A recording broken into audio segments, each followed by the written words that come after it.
little introduction to the differential if you're not familiar with this. This is my toy 4Runner, and interesting, it has most of the undercarriage. It's not exactly like this, but it's close. And what we're talking about is this is the rear differential, and this is the front differential, and the center is the transfer case. And what the center does is it translates the energy and the motion from the engine to the rear wheels, and the differential makes the spinning action of the propeller shaft translate to the tire. So it's like basically a 90-degree turn. There's a bunch of gears in here that need oil, so this actually works.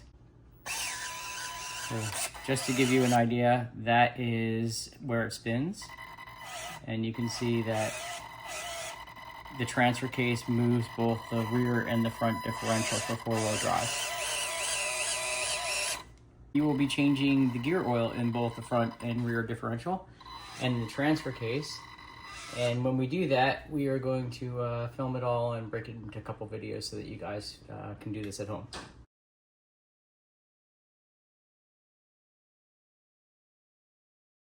First thing we're going to do here is we're going to clean off these drain plug and the fill port so that we don't get any crap into the differential when we refill it or take apart the plugs out. And this guy is the fill port, this guy is the drain port. They're both 24 millimeter nuts, and what we're going to do is we're going to crack this one always first to make sure that we can at least refill it. If we crack this one open, drain all the oil out, and then can't get this one open, then we're stuck. We have to get the car towed somewhere. So the car's pretty clean anyway, but we're just gonna make sure we don't get any more dirt in there, but that looks good. Got my 24 millimeter socket on a breaker bar, and put that over there. And that came off very easily, so it's loose now. And then we're going to take this guy off. I'm going to get my drain bucket just in case, and some paper towels. When I seen this done online, I know there's a lot of stuff that comes out of here very quickly, so I'm going to loosen this guy up and very quickly get my bucket ready to go here so I catch anything.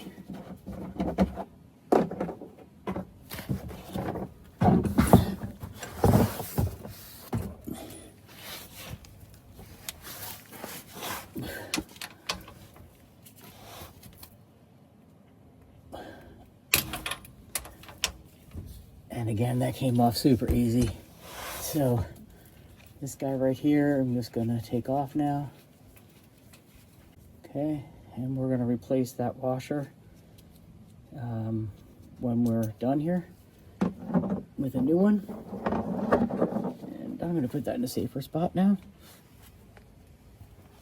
And here it goes.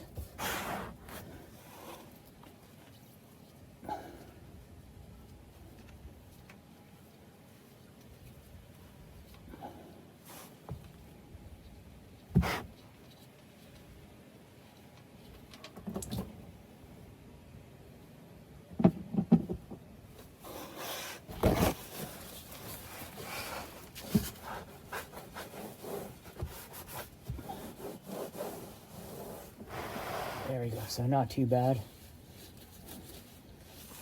It smells horrible.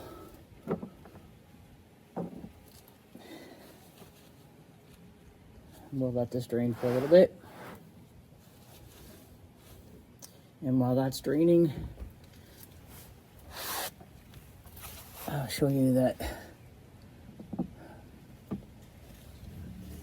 this is the bottom plug. And you can see all that crap on there. That's actually not that bad, but that's a magnetic plug, so it's going to pick up any metal shavings that are in there. So that's completely normal. I'm going to take this and just clean it off real good. Get this all set up, ready to go for refilling. All right, so if you notice, you take a look at this, there's no crush washer on this. So that means it's still stuck to the bottom of the car, the differential. So we definitely want to make sure we inspect that and we want to go out and we want to make sure we don't put double crush washers on there because it'll leak like crazy. So I'm just going to clean this a little more. Oh yeah, it's looking way better. See, now you see that's nice and shiny. So I let these things drain out really well. While that's going, I'm just going to take this. It should pop off pretty easily. Like I didn't scratch anything when I did that. But there's the old crush washer. And I'm going to throw that guy in the garbage. Here is the replacement crush washers. There's the part number. I'll leave another link in here and some more information on that. Do not order these from the dealership. They wanted to charge me $15 a piece for these things, and I got them for like 75 cents. And these are original OEM crush washers. So I'm going to take 2 out of here, get them set up. They use the same for the drain plug and the fill port, which is not true for the other differential. I don't believe they're the same, but let's take a look. So that's pretty much drained. I'm going to clean this off. So a little bit coming out. And got my new crush washer on there. Gonna put that back in. Okay, now before I do anything, I'm gonna torque this to the right value so I don't forget. The torque setting on this is 36 foot-pounds.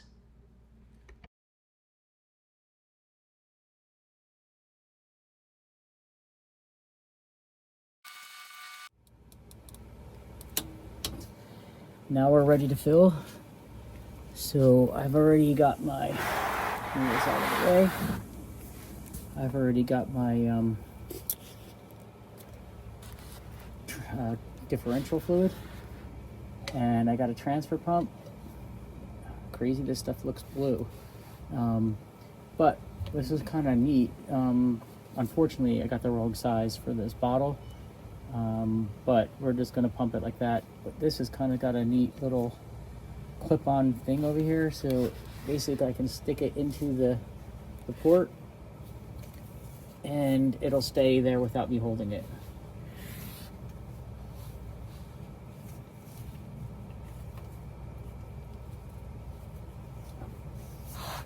Okay, which frees up a hand.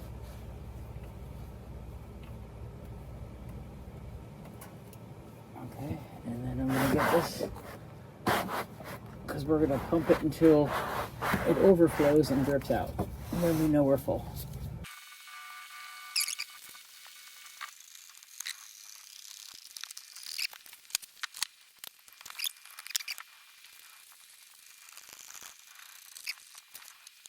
One thing I'm a little weary about is if I push that connector two-way all the way through and it comes off inside my differential, that is going to be a major issue. So we may change things up a little bit here on the next one.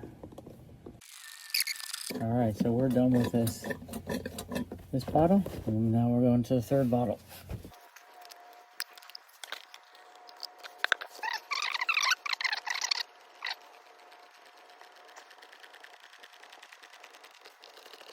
That was 3 quarts, which I need to go and double check the math here. But let me take this out, make sure it's not. No, it does not look like we're full yet.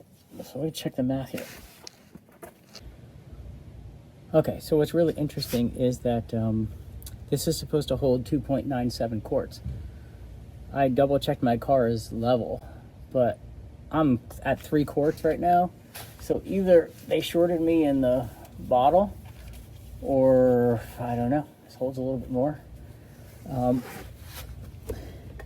I know I didn't get these fully emptied, so maybe that's where the last bit is, but I think we're at the top here. But let me see if I can get a little more in here.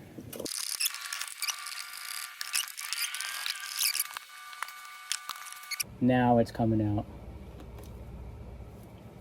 So now you see we have oil coming out.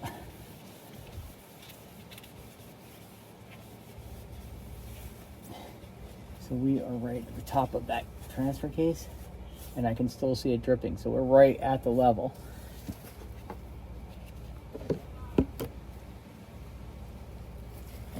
Double check my fill port pet cap, make sure I got the crush washer.